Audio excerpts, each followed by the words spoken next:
MRR news ప్రతి దృశ్యం ప్రజాపక్షం నినాదంతో ఆవిర్భవించి సుమారు 8 వసంతాలు పూర్తి చేసుకున్న శుభ సందర్భంగా తెలుగు 2 రాష్ట్రాల్లో పనిచేస్తున్న స్టాఫ్ రిపోర్టర్లకు, జోనల్ ఇన్ఛార్జీలకు, జిల్లా కోఆర్డినేటర్లకు, జిల్లా బ్యూరో చీఫ్లకు, క్రైమ్ బ్యూరో చీఫ్లకు, తెలుగు 2 రాష్ట్రాల్లో పనిచేస్తున్నటువంటి అన్ని నియోజకవర్గాల స్ట్రింగ్లకు, MRR news digital media providers కి, ఎంఎస్ఓలకు, సబ్ ఎడిటర్స్ కి, యాంకర్స్ కి, కెమెరామెన్లకి, ఆంధ్రప్రదేశ్ మరియు తెలంగాణ రాష్ట్రాల్లో పనిచేస్తున్న సిబ్బందికి, ఎంఆర్ఆర్ న్యూస్ ఛానల్ వీక్షిస్తున్న ప్రేక్షకులకు ఇవే మా ఆర్థిక శుభాకాంక్షలు. మా ఛానల్ని వీక్షించండి, లైక్ చేయండి, షేర్ చేయండి, సబ్స్క్రైబ్ చేయండి. గ్రామీణ ప్రాంతం నుండి పట్టణాల వరకు ప్రతి సమస్యను అధికారుల దృష్టికి తీసుకెళ్లి సమస్య పరిష్కారానికి కృషి చేస్తున్న ఎంఆర్ఆర్ న్యూస్ ప్రతి దృశ్యం ప్రజాపక్షం నినాదంతో ఆరంభమై నేటికి 8 వసంతాలకు చేరువలో ఉన్న ఎంఆర్ఆర్ న్యూస్ ఛానల్ అతి త్వరలో విశాఖపట్నం, విజయవాడ, గుంటూరు, చిత్తూరు, నెల్లూరు, శ్రీకాకుళం, కర్నూలు, పల్నాడు జిల్లా, విజయనగరం, బాపట్ల, నల్లగొండ, హైదరాబాద్, నిర్మల్, ఆదిలాబాద్, సిద్దిపేట జిల్లాలో ప్రసారాలు టెలికాస్ట్ కానున్నాయని MRR news managing director M Raja తెలిపారు. బులెటిన్ ముగించే ముందు హెడ్లైన్స్ మరోసారి. సరైన ఇంటికి సరైన సిమెంట్ ఎంతో ముఖ్యం. విచక్షణతో ఆలోచించండి. రైట్ సిమెంట్ ని ఎంచుకోండి. KCP cement, building the nation since 1958. KCP cement, the right choice. నమస్తే అండి. మా పాపని వాడు ఎవడో పిచ్చేదో తీసుకుని వెళ్ళిపోయాడు. ఆ రోజు నేను పోలీస్ కంప్లైంట్ ఇచ్చాను. ఇస్తే తర్వాత మా పాపని సేఫ్గా మేము 3 డేస్కి తీసుకుని తెచ్చేసుకున్నామండి. తెచ్చేసుకున్న తర్వాత ఆ సార్ అన్నారు, ఇలా కేసు పెట్టుకుంటాము, మేము వాడిని లోపల వేస్తాము అనేసి. అంటే ఆడపిల్ల కదమ్మా, అల్లరైపోతుంది, ఇలాగొద్దు, నేను ఏదో బైండ్ ఓవర్ రాయించేసి మీకు ఎంత ఖర్చు అయిందో అన్ని ఇప్పించేస్తానని చెప్పారు.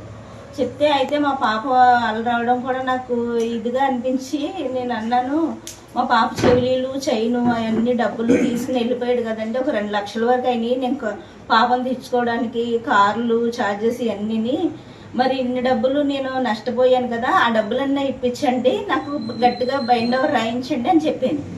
అయితే ఆ డబ్బులు ఇప్పిస్తాను, నేను వాళ్ళతో మాట్లాడతానమ్మా, ఎంతో కొంత సెటిల్ చేస్తాను, నీకు మాట్లాడతాను వాళ్ళతోని. వాళ్ళని టైం అడిగారు, నేను చెప్తాను, వాళ్ళతో మాట్లాడి అన్నారు. 2 రోజుల తర్వాత ఫోన్ చేసి వాళ్ళతో మాట్లాడానమ్మా, వాళ్ళు నీకు 1 లక్ష రూపాయల వరకు ఇచ్చుకుంటానన్నారు, అంతకన్నా ఎక్కువ ఇవ్వలేము అని చెప్పేసి అన్నారు. 1 లక్ష రూపాయలు ఏంటండి, 1 లక్ష రూపాయలు కాదు సారు, నేను బంగారం పోయింది, నాకు ఇది పోయింది, ఇవన్నీ పోయినాయి, కనీసం బంగారం నిడిపించేసి నా పిల్లల కోసం డబ్బులు అయినాయి కదా, నాకు 60,000 అన్నా 70,000 అన్నా, నేను 1 లక్ష రూపాయల కన్నా తక్కువ వద్దని చెప్పాను నేను.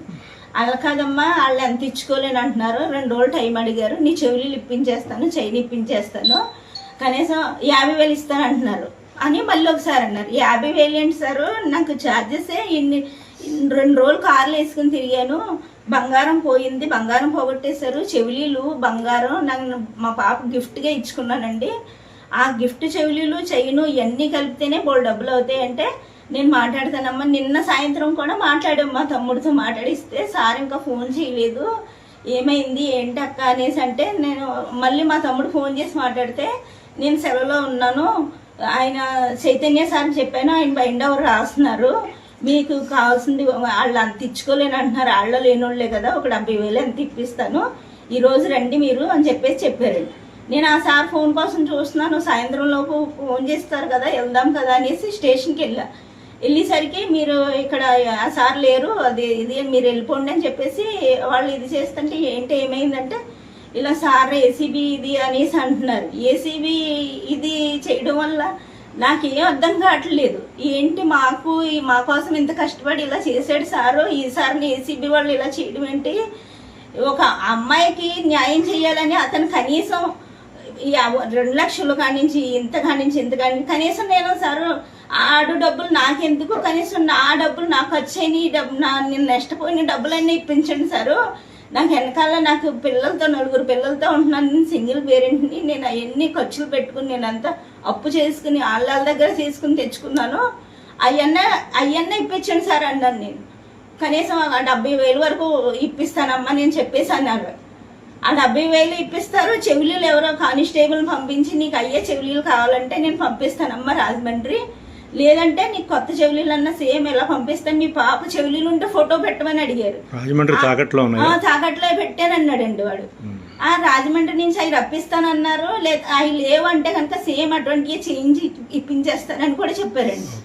చెప్తే ఏంటి రాజమండ్రి నుంచి ఇప్పించారో లేదో తెలీదు. వాళ్ళు రప్పించిన తర్వాత అరేంజ్ చేసిన తర్వాత నేను పిలుస్తానమ్మా రా అన్నారు. నేను పిలిచి వెళ్ళిలోపు ఇలాంటి గొడవ జరిగిందండి. ఆయన నా కోసం నా పిల్లల కోసం నేను 10 మందిలో అలరావకూడదు అన్నట్టు ఆయన నా కోసం ఇలా చేస్తే అతని ద్వారా మళ్ళీ నన్ను ఇలాగ లాగేసి ఇలా చేశారు. ఇది న్యాయం కాదండి. ఏసీబీ వాళ్ళు అంటే వీళ్ళు ఏదో మంచి చేస్తారనేసి అంటాం కానీ ఇలాగ ఈ రకంగా మాట్లాడతారు, ఇలా చేస్తారని. ఒక అమ్మాయిని ఇప్పుడు 10 మందిలో నన్ను నా పిల్లని అల్లరి చేసినట్టే కదా. ఆయన నా కోసం చేశాడండి. అమ్మ ఆడపిల్ల తరపు నువ్వు అమ్మ అల్లరి అయిపోతుంది, కేసుకెళ్తే నువ్వు ప్రతి చోటుకి వెళ్ళాలి, తిరగాలి, ఆడు మీ జోలికి రాకుండా గట్టిగా బైండ్ రాయిస్తాను, మీ ఖర్చులైన అమౌంట్ మీకు ఇప్పిస్తాను అని చెప్పారు. అదే విషయం జరిగింది సార్. ఏసీబీ వాళ్ళకి చెప్పండి, మాకు న్యాయం చేయాలన్న సరికి అతనే నేను నా పట్ల చాలా బాగా మాట్లాడి నీకు న్యాయం చేస్తానమ్మా, ఇలా చేస్తానమ్మా, అలా చేస్తానమ్మా, నీ డబ్బులు ఎంతో కొంత ఇప్పిద్దాం, నువ్వు కూడా ఆలోచించమ్మా, వాళ్ళు లేనోళ్ళు అనుకుంటా అంత ఇచ్చుకోలేరమ్మా, నువ్వు ఆలోచించమ్మా అనేసి నాకు ఇలా చేసి చెప్పారు. కనీసం నాకు ఖర్చులన్నా ఇప్పించండి సార్ అని అడిగానండి. నేను 20,000 పెట్టుకొని ఎక్కడో కట్టి మళ్ళీ 20,000 పెట్టి కార్లు వేసుకుని తిరిగి ఇవన్నీ డబ్బులు అయ్యినాయి. కనీసం నా చెవులీలు బంగారం అవన్నీ అక్కర్లేదు, కనీసం నా చెవులీలు ఇప్పించండి, డబ్బులు నాకు అయిన ఖర్చులు ఇప్పించండి అన్నాను నేను. ఆ ఏదో డబ్బులు నాకెందుకు, ఈ ఖర్చులు అయిన డబ్బులు ఇప్పించండి అన్నానండి నేను. ఇది సార్ జరిగింది.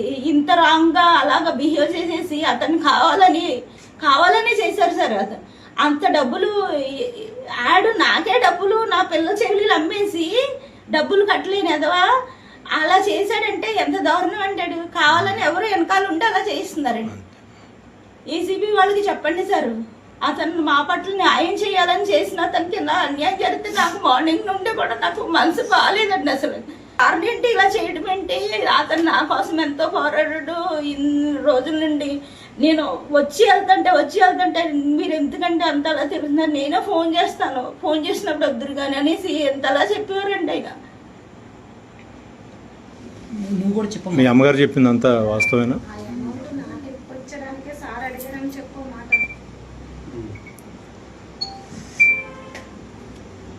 అదేం తప్పు లేదు సార్, మేమే అడిగాము డబ్బులు చెవులీలు ఇప్పించమంటే ఇప్పిస్తానన్నారు అంతే. సార్ మిస్టేక్ ఏం లేదు దీంట్లో. చెవులీలు ఎక్కడ పెట్టారు తాకట్టు? రాజమండ్రిలో పెట్టారా? వాడు తాకట్టు పెట్టలేదండి, అమ్మేశాడు. అమ్మేస్తే నేను అన్నాను నాకు అయ్యే కావాలని అడిగానండి.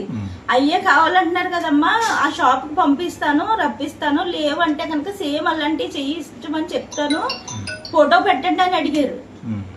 ఆ ఫోటో కూడా పంపించానండి, పాప చెవులీలు ఉన్న ఫోటో. మీ అమ్మగారు చెప్పినంత వాస్తవేనా? అంత నిజమే సార్. బలవంతంగా ఏం చెప్పక్కర్లేదు నువ్వు. లేదు సార్. నీకు జరిగిన వాస్తవాన్ని అడుగుతుంది, వాళ్ళు చెప్పింది కూడా ఓకే కదమ్మా? ఓకే సరే.